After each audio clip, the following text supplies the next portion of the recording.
Hello, everybody, and welcome to Theology 101. Today we are going to look at Jesus' second coming. In his first coming, Jesus Christ came to earth as an infant in Bethlehem, just as Scripture prophesied. Prophecies about Jesus' birth, ministry, death, and resurrection were fulfilled in Jesus' first coming. However, some prophecies regarding Jesus as a Messiah were not fulfilled with his first coming, which means they will be fulfilled with Jesus' second coming. Did you know that? Now, the Old Testament prophets did not make a clear distinction between Jesus' two comings. For example, look at these very different pictures of Jesus from Isaiah. For to us a child is born, to us a son is given, and the government shall be upon his shoulder, and his name shall be called Wonderful Counselor, Mighty God, Everlasting Father, Prince of Peace. Of the increase of his government and of peace there will be no end. On the throne of David and over his kingdom, to establish it and to uphold it with justice and with righteousness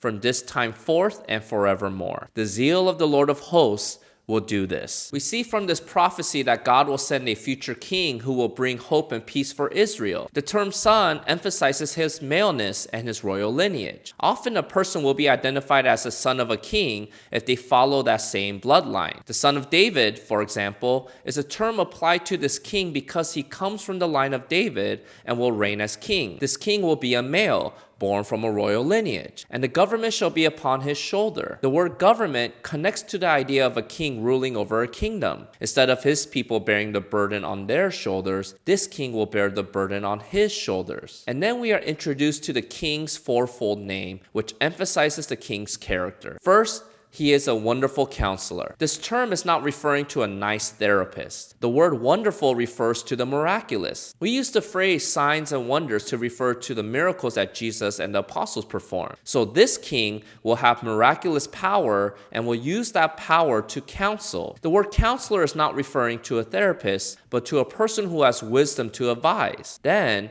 we see that he is a mighty God. Naming a king as God doesn't necessarily mean that he is divine. Many kings' name included the name of God in them. But we do know that this king is different than any other kings in Israel's history. In Isaiah chapter 10 verse 21, the title Mighty God is used to describe God himself. Throughout history, God never gave this label Mighty God to Moses, Abraham, or David, yet he does so with this king. Why? Because he will have divine power and wisdom. Then, this future king is an everlasting father. The term everlasting never applies to human rulers, but is exclusively reserved for God. Interestingly, a king was never called a father as well. Those two terms will seem contradictory to the readers at this time. When we hear of a king, we understand power, but the term father was used to describe God only in certain situations. When God destroys his enemies, he is called a warrior. But when God cares for the helpless, orphans, and widows, he is called father. When people ask for a king, they are thinking of a warrior, but this king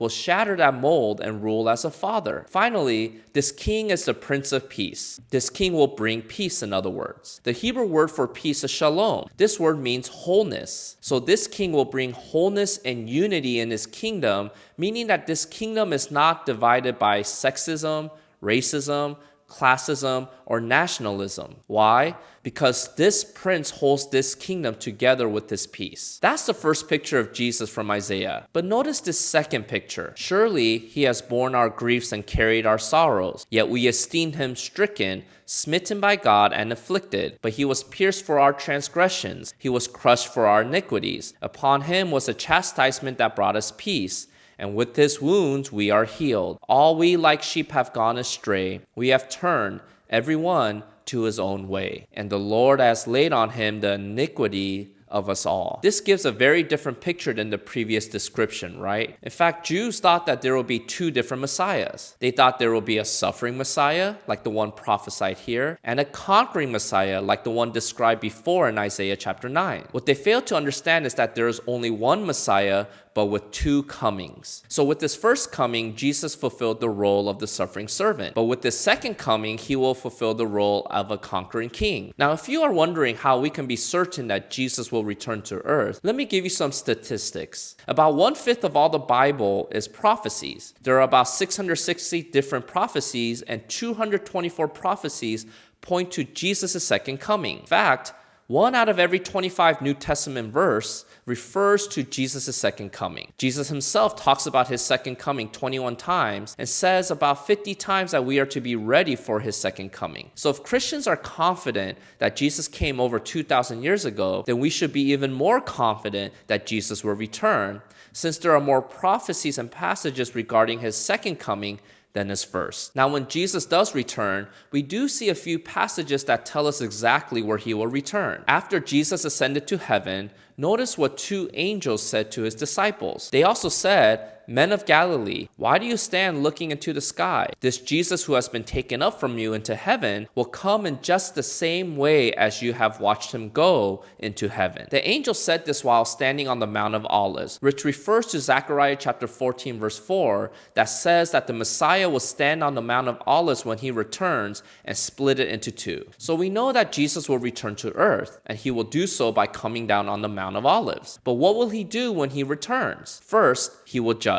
The phrase, "Day of the Lord," refers to the time when Jesus will return to judge. He will judge everyone who has sinned against God and judge and cleanse this earth to make it into a new earth. Second, he will return as a surprise. Look at what Paul writes. "For you yourselves know full well that the day of the Lord will come just like a thief in the night. While they are saying peace and safety, then destruction will come upon them suddenly like labor pains upon a woman with child, and they will not escape." Finally, Jesus will defeat Satan forever. The Apostle John describes this final battle. "And I saw coming out of my mouth of the dragon, and out of the mouth of the beast, and out of the mouth of the false prophet, 3 unclean spirits like frogs, for they are spirits of demons, performing signs, which go out to the kings of the whole world, to gather them together for the war of the great day of God, the Almighty." With Jesus' return, Satan and this world will be judged, all injustices will be righted, and peace will finally reign on earth, just as Isaiah prophesied. Thank you to today's sponsor, Awe and Reverence. They offer a free digital worship music app called Maskill. If you want to find out more, I'll leave some links below in the description box. If you missed the last video about what Jesus is doing in heaven right now, I'll leave a link here for you to watch. Until next time, see you.